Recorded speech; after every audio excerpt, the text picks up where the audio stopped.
Hey, have you ever thought about having a podcast of your very own? If so, great news.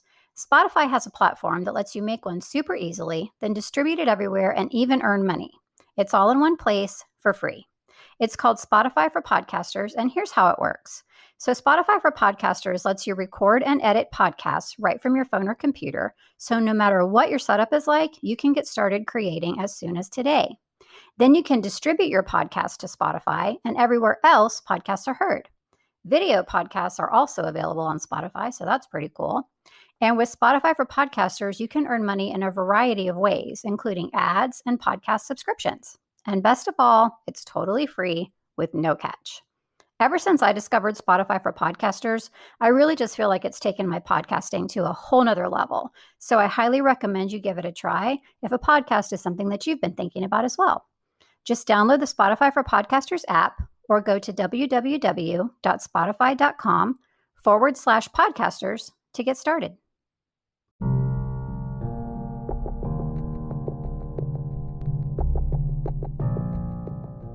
Hey there, I'm Julie, and this is the Married to Addiction podcast. If you're here, then you're probably what I call my secret sister.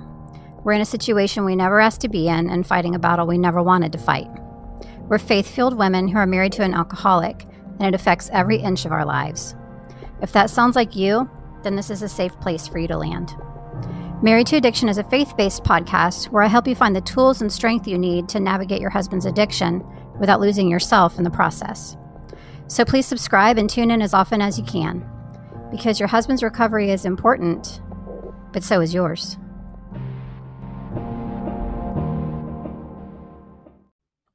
Hey, before we get started with today's episode, I wanted to let you know that there's a really cool thing that's been added to the Married to Addiction website.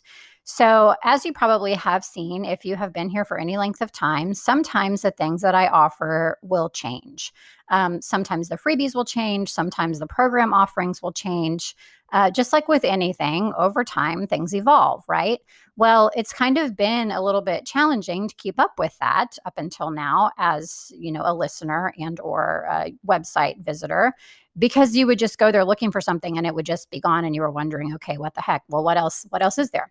There is now on the Married to Addiction website an everything page. Basically, what the everything page is going to be is it will list in real time everything that I'm currently offering, the free offerings, the paid offerings, all of it.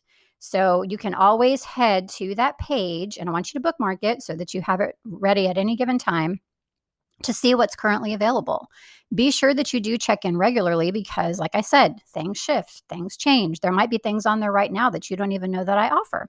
So please go check that out. You just go to marriedtoaddiction.com, and at the top of the website or on your little menu bar, if you're on mobile, you will see a tab that says everything, and in parentheses, start here. Just click right there and you'll be on your way to finding out everything that Married to Addiction currently has to offer. Hello, and welcome in to episode 82 of the Married to Addiction podcast. Today's episode is entitled Being Ready for Recovery. So I'm sure you've heard me and others say that recovery won't stick, quote unquote, if the alcoholic is not ready for recovery. In fact, I talked a little bit about that recently in the episode about staging and intervention. So go back and listen to that if you haven't already, after this one, of course. But what does being ready really mean?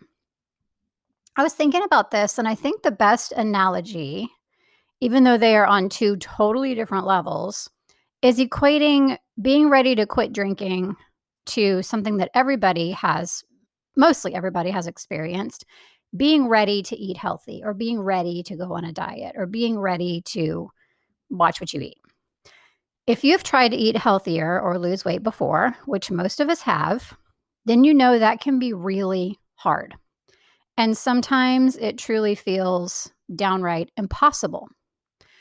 If your heart and mind aren't on board with that, then you can try all you want to eat healthy. You can, meal plan and go buy the food and meal prep and have healthy stuff there.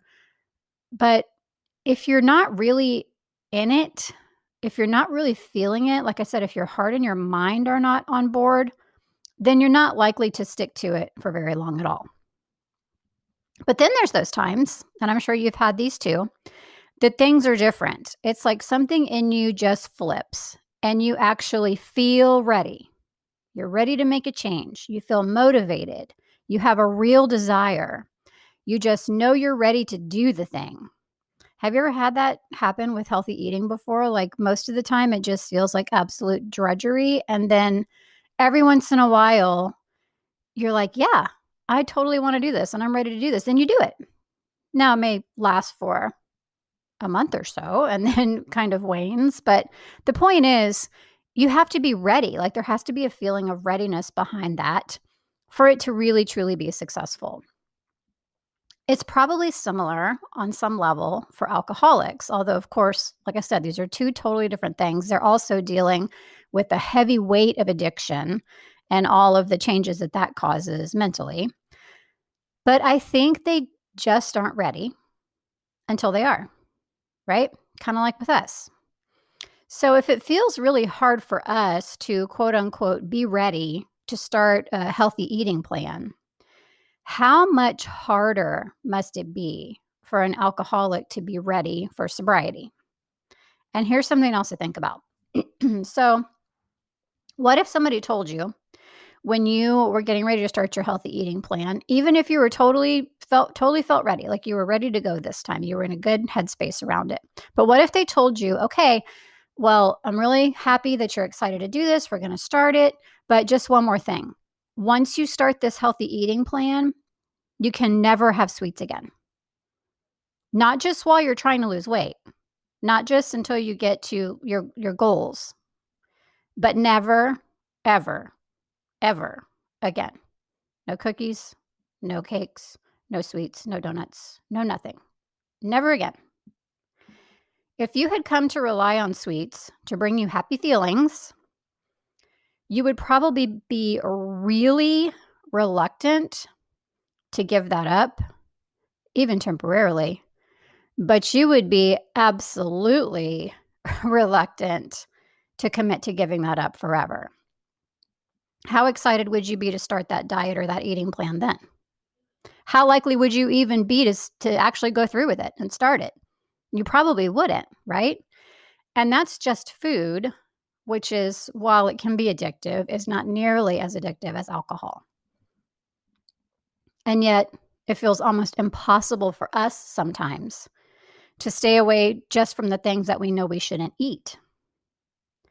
Now, you're probably saying, yeah, but shouldn't the consequences of their drinking be enough to make them stop? I hear this all the time. Well, the consequences of not eating healthy are also pretty grave. It can make us feel absolutely terrible about ourselves, day in and day out. It can cause serious health problems, a lot of which will kill you. It can make you feel so zapped of energy that you don't feel like you can do anything. You can just barely make it through your day because you're not feeding your body right. All of those things combined can keep you in a state of just overall depression for weeks, months, years. Those are some pretty serious consequences. Like in some cases, it's life or death. There's people who have been diagnosed with food-related illnesses that have had so much trouble changing their eating habits that they have died from those food-related illnesses. Like those are some serious consequences, but it's really hard to make a change to your diet a lot of times, especially if you've been in a pattern of unhealthy eating for a number of years. It's similar on some level with alcohol. And once you add in an addictive substance like alcohol that actually hijacks the brain into believing that alcohol is a primary need, then imagine how difficult that situation is to get out of. So when you think about all of that, it is no wonder that a lot of alcoholics spend years not being ready, quote unquote. And as frustrating as it is for us as wives, we just have to learn to give this battle over to the Lord, because there is no magic formula that we can implement that will get them ready. They will be ready when they're ready. And in the meantime, we need to focus on caring for ourselves, not trying to get them ready. So I hope that's been helpful for you. As always, thank you so much for listening, and I will see you next time.